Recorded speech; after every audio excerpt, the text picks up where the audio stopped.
পাঁচশো বছৰেৰ কলা অধ্যায় অন্ত বইছে আৰু আজিৰ পৰা সোণালী যুগেৰ আৰম্ভণি।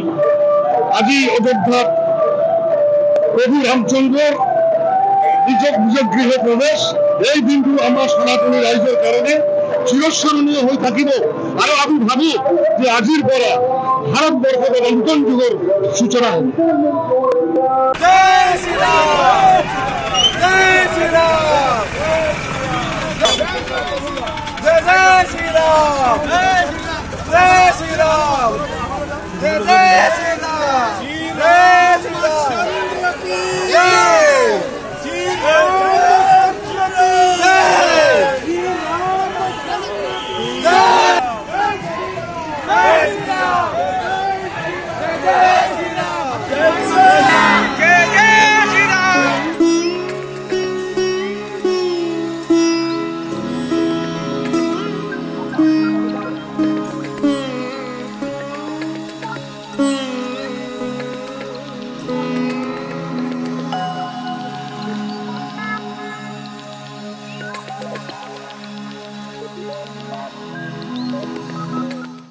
পাঁচশো বছরের কলা অধ্যায় অন্ত বইছে আৰু আজিৰ পৰা সোণালী যুগের আরম্ভণি।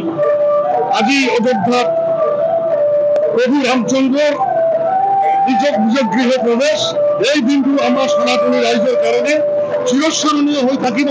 আর আমি ভাবি যে আজির পৰা ভারতবর্ষের নতুন যুগের সূচনা হবে।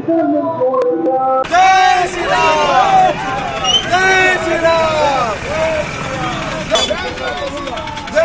শ্রীরাম, জয় শ্রীরাম, জয় শ্রীরাম, জয় শ্রীরাম,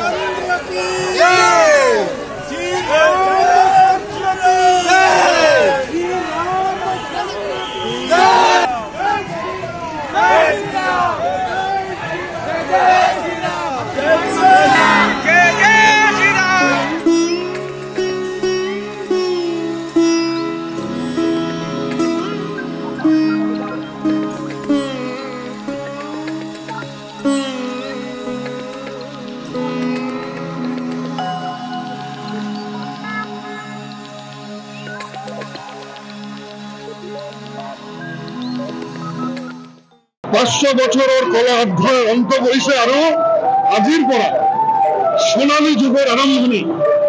আজি অযোধ্যাত প্রভু রামচন্দ্রের নিজ গৃহে প্রবেশ। এই দিনটো আমার সনাতনী রাইজের কারণে চিরস্মরণীয় হয়ে থাকিব। আর আমি ভাবি যে আজির পৰা ভাৰতবৰ্ষেৰ নতুন যুগেৰ সূচনা হবে।